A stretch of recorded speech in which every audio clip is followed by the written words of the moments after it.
Assalamualaikum warahmatullahi wabarakatuh. Halo semuanya. Jumpa lagi dengan saya Chow Sing Sing, kurator dari podcast Horror Night Story. Halo, apa kabar semuanya? Semoga kalian semua sehat-sehat ya. Dan seperti biasanya pada hari ini saya kembali dan akan menghadirkan sebuah kisah mistis untuk kalian semua. Kisah mistis kali ini saya datangkan dari treat horornya Payung Hitam yang menceritakan tersesat bersama Abang Gojek. Maksudnya Abang Ojek lah ya. Kalau saya nyebutnya Abang Gojek nanti dikira salah satu aplikasi. Oke, daripada kita berlama-lama, mari kita simak ceritanya. Halo semuanya, perkenalkan namaku Dian dan kejadian seram yang aku alami ini terjadi sekitar bulan November 2020. Waktu itu aku baru pulang dari rumah tanteku yang ada di daerah Bekasi. Aku memang sering ke rumah tanteku ini. Ya bisa setiap minggu 2 kali atau sekali lah. Tanteku ini tinggal sama kakekku. Jadi tanteku anaknya kakekku satu-satunya yang bisa ngurus sampai masa tuanya. Karena anak kakekku yang lain seperti om dan ibuku punya kesibukan lain yang gak bisa selalu ngurus kakek. BTW rumahku juga gak jauh dari rumah tanteku. Ya masuknya Jakarta Timur sih, tapi perbatasan Bekasi. Aku berkunjung ke rumah kakekku kira-kira sampai habis maghrib dari siang jam 2-an. Waktu itu tanteku nawarin buat nginep aja, karena emang kadang aku nginep di rumahnya. Tapi karena aku besok harus kerja pagi, jadi habis maghrib atau sekitar jam 7 malam aku izin pulang. Di situ aku diperbolehkan untuk pulang sama tanteku. Dan di sini aku sebenarnya udah agak ragu antara mau minta jemput bapakku atau aku naik ojek online saja. Memang sih, umurku sudah 26 tahun, tapi masih manja sama orang tua. Tapi setelah dipikir-pikir, aku naik ojek online aja lah. Ngerepotin bapak nggak enak. Lagian setelah aku pesen gojeknya, nggak lama bapak ngabarin lewat WA kalau beliau baru pulang kerja jam 9-an. Aku pun ngerti. Setelah itu aku dapat driver yang aku lupa plat dan namanya siapa. Pokoknya aku inget dia laki-laki. Di foto kayaknya umurnya lebih muda dari aku. Kayaknya sih anak-anak ABG gitulah. Di situ drivernya nyuruh aku buat nunggu sebentar karena dia lagi jalan ke lokasi penjemputan. Ya begitulah layaknya driver umum lainnya, basa-basi dulu. Aku tunggu driver ini sekitar 5 menitan sambil ngobrol sama tante dan sepupuku. Setelah itu aku cek lagi aplikasi.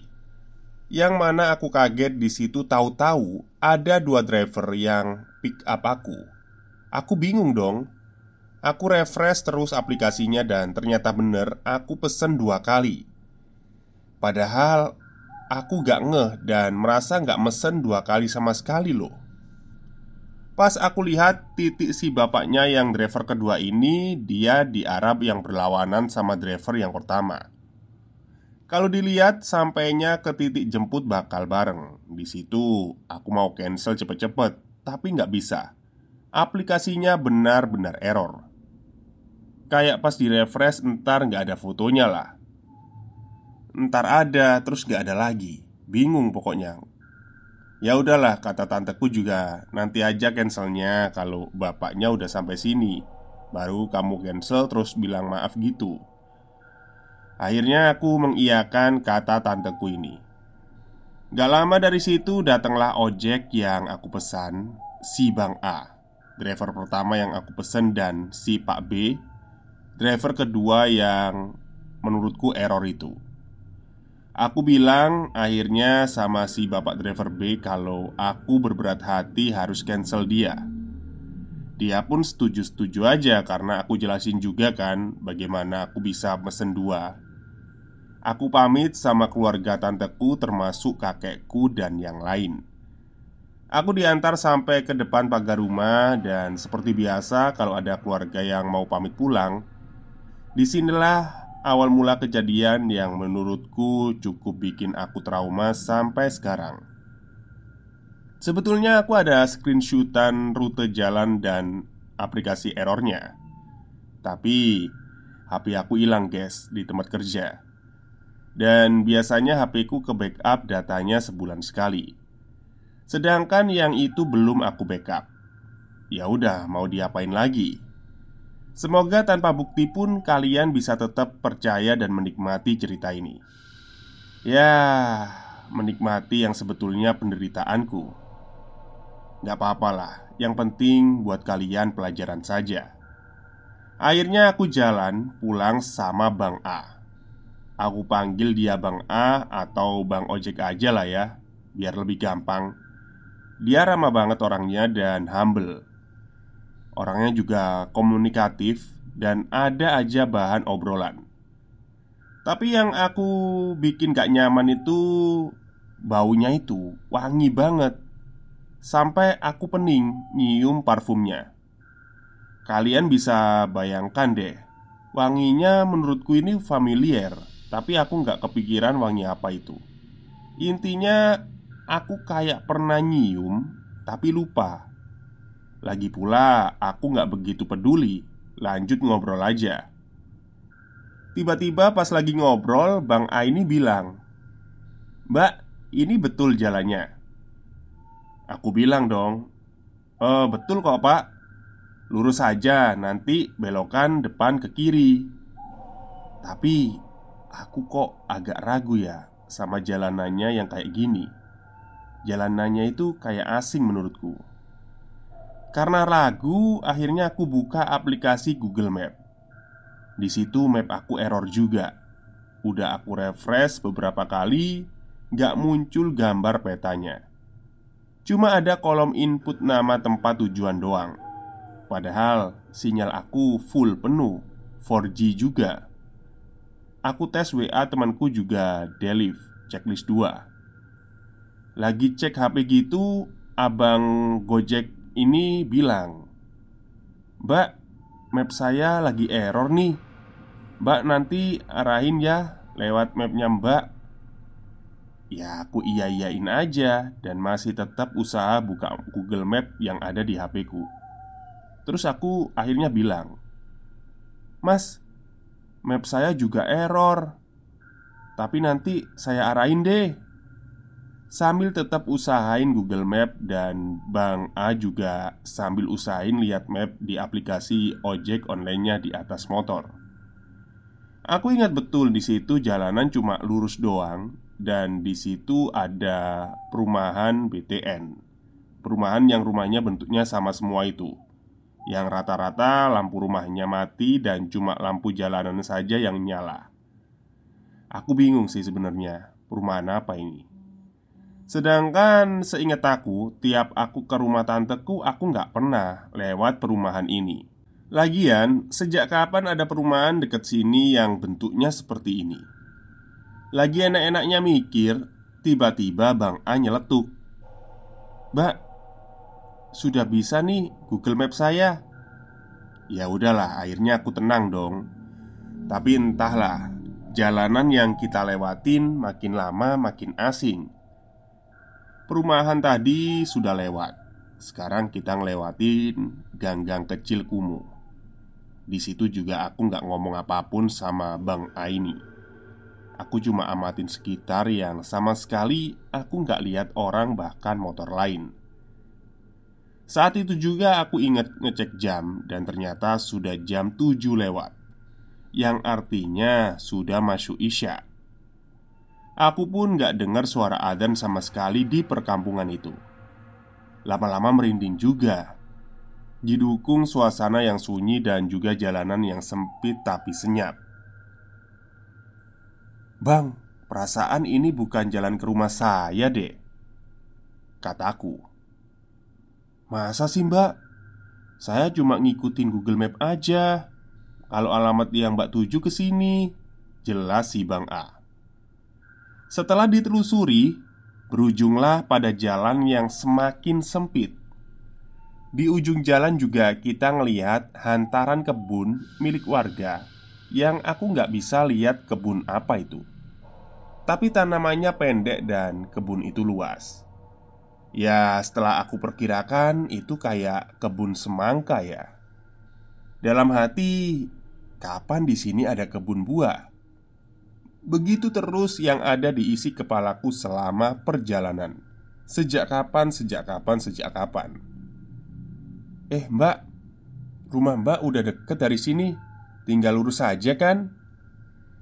Tapi motornya kayaknya nggak bisa masuk deh Mbak, kata si Bang A yang malah kayak nyuruh aku turun dan nunjuk ke satu arah di kebun itu.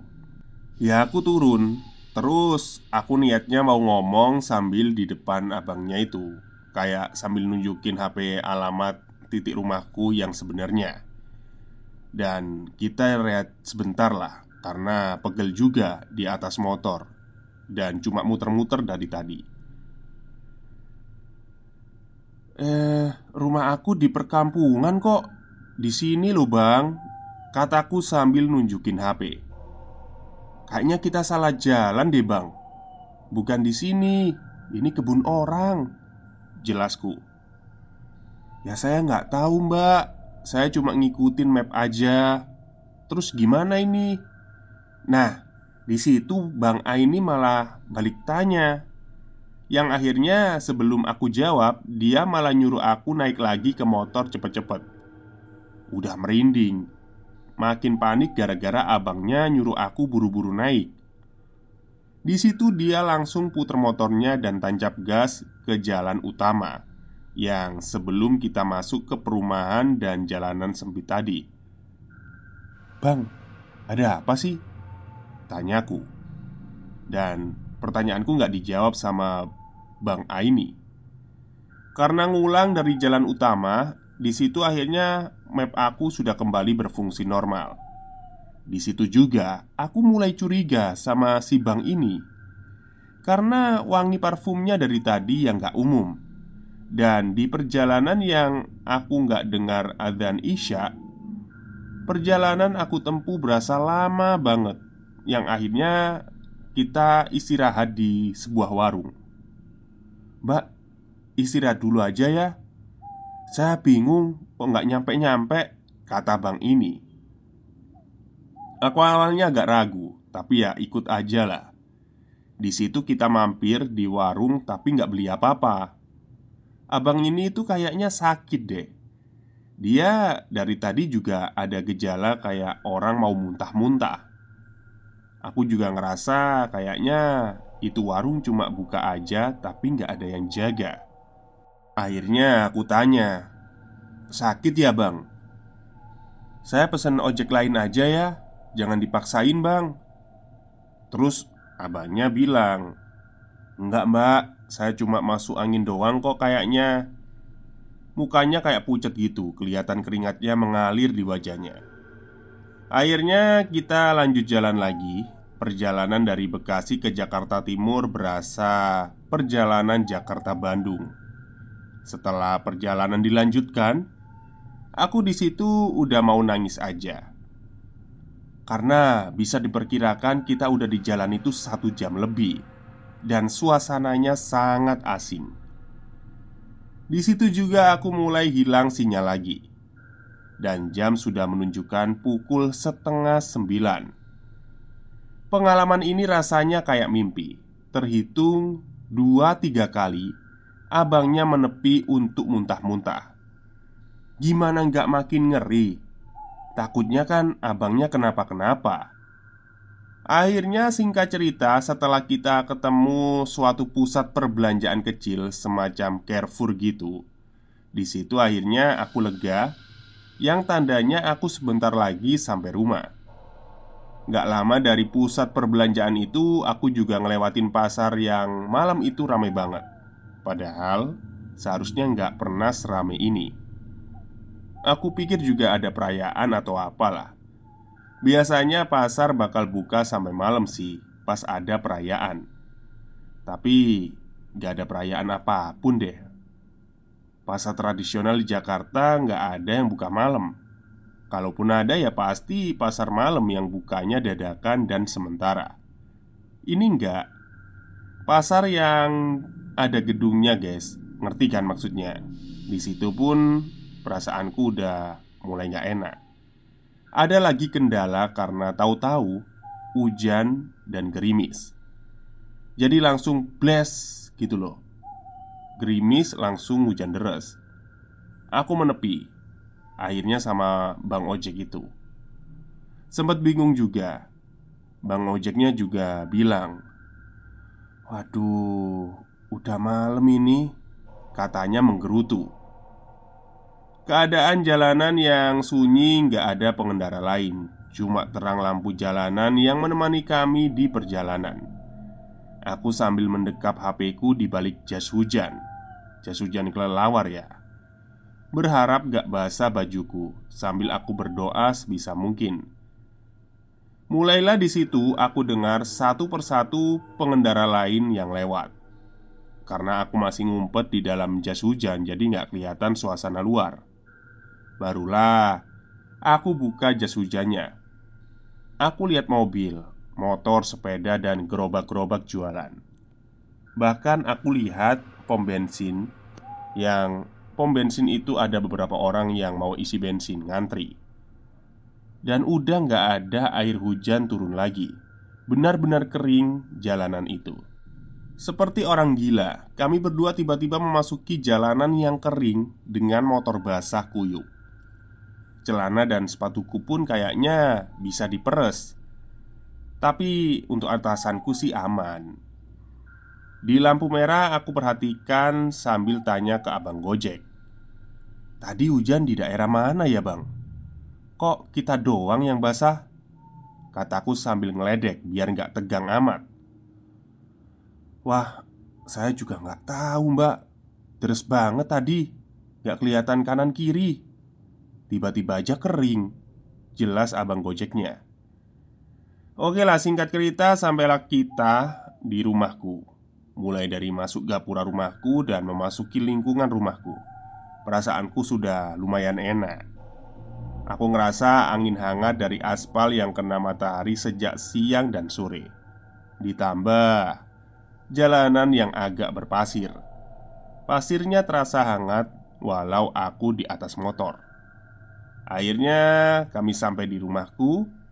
Dan di situ aku balikin helm bang Gojek ini. Sambil aku tanya yang menurut aku serem-serem goblok sih. "Bang, abang ini manusia kan?" tanyaku.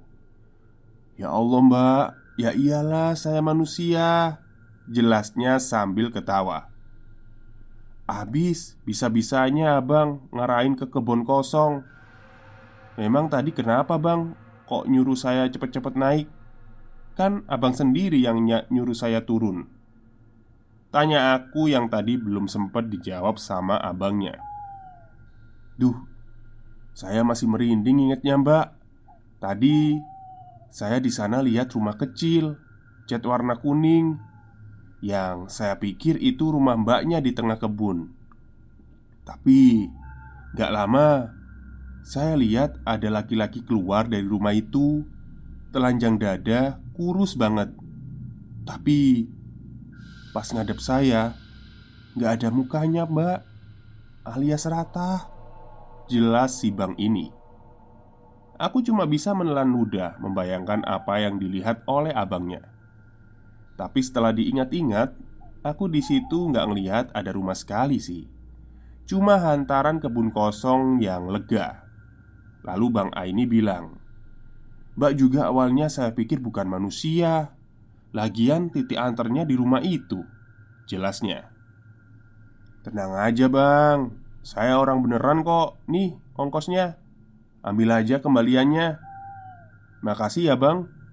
Gak kebayang kalau saya beneran ditinggal di kebun kosong itu," jelas aku. "Saya yang makasih banyak mbak. Saya juga bener-bener minta maaf." Hehe, sambil menyatukan tangannya di depan mukanya. tanda terima kasih yang teramat sangat. Karena aku kasih uang 70.000 yang harusnya tarif di aplikasi cuma 16.000. Belum masuk ke rumah, aku masih lepas sepatu di teras. Aku letakkan HP di meja teras. Kemudian ramai sekali notif yang aku terima. Ada WA, DM, miss call, bahkan sampai DM TikTok pun ramai. Aku betul-betul kaget, ternyata itu dari bapak, ibu, dan adikku sampai tante dan kakekku yang betul-betul mengkhawatirkanku. Dan betapa kagetnya lagi, ternyata waktu itu sudah pukul 12 malam. Astaga, aku bisa dimarahin habis nih sama bapak. Cepat-cepat aku masuk ke dalam rumah. "Assalamualaikum, Bu," kataku. Aku disambut sama adikku yang kemudian bilang, "Waalaikumsalam. Mbak, ditelepon gak diangkat. Bapak udah marah-marah loh." "Gak ada telepon masuk. Mbak tadi nyasar di jalan sama ojek." "Ibu di mana?" jelasku. "Ya sudah tidur semua," kata adikku, yang kemudian ninggalin aku ke kamarnya. Aku tahu bapak juga udah ada di dalam kamar sama ibu dan belum tidur. Tapi beliau betul-betul gak nyambut aku pulang. Besok paginya waktu sarapan sebelum kerja, bapak ngomelin aku habis-habisan. Tapi aku punya bukti kalau aku kesasar bareng ojek itu sekitar 4 jam. Padahal biasanya cuma 15 menit dari jalan rumah kakek ke rumahku. Akhirnya bapakku bisa tenang, dan setelah itu aku kasih bukti. Di situ aku betul-betul trauma, guys. Naik ojek online terutama waktu malam hari. Gak lama dari kejadian itu, ada acara kumpul keluarga yang buat aku ketemu lagi sama kakek. Di situ aku ditanya sama kakek mengenai kejadian yang aku alami. Kenapa waktu itu aku pulang dari rumahnya gak langsung pulang. Dia pikir aku mampir dulu kemana gitu. Dan kakek ini tiba-tiba bilang hal yang aku gak ngerti. "Ojek kamu itu Mbah lihat udah gak bener." Akhirnya aku jelasin dong cerita detailnya sama kakekku. Dan aku pikir ucapan kakekku yang awal itu maksudnya si abang gojeknya punya niat gak bener sama aku, ternyata salah. Menurut kakekku, waktu kakekku nganter aku sampai depan pagar, bang ojek ini kayak punya sesuatu dalam tanda kutip yang gak bisa lepas dari dirinya. Apa itu? Entahlah. Bisa jadi itu penglaris dirinya, atau bisa jadi juga kiriman santet dari orang yang kebetulan menyukainya atau membencinya. Kakekku nggak tahu pasti intinya, tapi ada sesuatu. Itulah yang buat kita tersesat berdua. Ya dalam hatiku, apes banget kayaknya. Dia yang punya masalah, aku yang ke bawah. Ini kesimpulan dariku. Aku juga bilang ke kakek kalau bang ojek itu sempat muntah-muntah. Dan akhirnya kakekku menyimpulkan juga kalau bang ojek itu lebih kena santet daripada punya penglaris. Oh ya, soal hujan lokal, alias hujan yang terjadi di tempat itu saja. Pokoknya nggak ada 1 kilometer itu luas daerah yang kena hujannya. Kata kakekku juga, itulah pintu penghubung dunia kita dengan dunia gaib di sana. Makanya hujannya aneh. Aku makin merinding bukan main karena air hujannya betul-betul aku rasakan. Bagaimana suasana malam itu, aku gak akan lupa sama detail-detailnya. Setelah curhat sama kakek, di situ aku langsung kepikiran nasib bang ojek ini. Dan setelah itu, aku juga cerita ke rekan kerja dan juga teman lamaku. Maksudnya mau sharing lah. Tapi malah dapat berbagai macam spekulasi. Mulai dari katanya bapak ojek ini sebetulnya sakit hati karena aku lebih memilih Bang Aini. Mungkin si bapak ojek B yang awalnya tadi bukan orang sembarangan. Ada lagi kesimpulan yang katanya betul Bang Aini bermasalah. Makanya bagaimana mungkin dunia goib mengubah aplikasiku jadi ngebug? Gak mungkin kan? Supaya aku lebih milih si bapak ojek B, tapi aku malah tetap milih Bang A. Dan masalah HP ku yang aku sampai sekarang gak habis pikir, dan alasan kuat yang akhirnya aku percaya bahwa dunia mereka itu betulan ada. Masa iya? Aku temanku Delif. Lihat, map bisa, tapi telepon dan DM serta berbagai pesan dari sosmedku nggak masuk. Ya, wow alam lah. Apapun yang terjadi di balik itu, intinya dari semua ini berdoalah sebelum melakukan perjalanan. Tamat. Baik, itulah cerita panjang dari Payung Hitam mengenai tersesatnya dia bersama tukang ojek ya.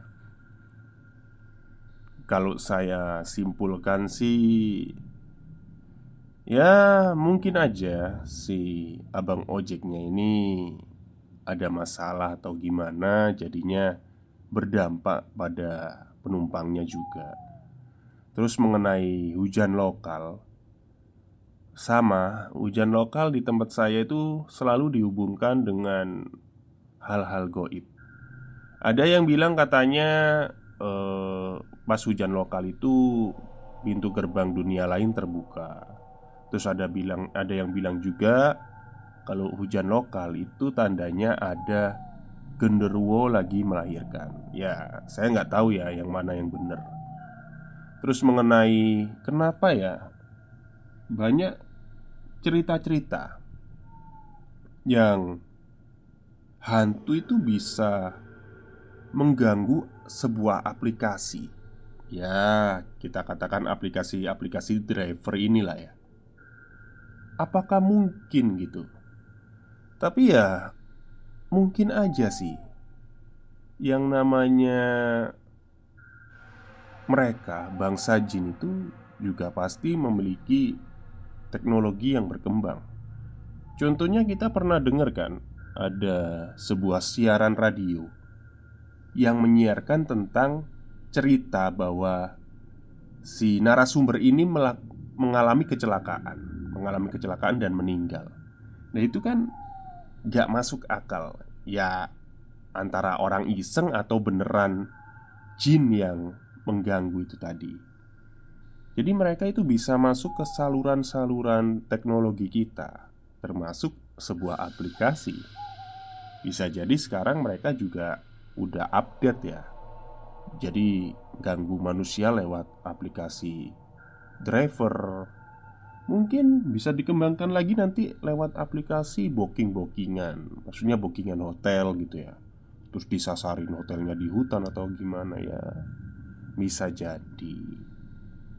Makanya kan ya kita tetap berdoa aja lah. Oke, mungkin itu saja cerita dari saya. Semoga kalian semua suka. Wassalamualaikum warahmatullahi wabarakatuh.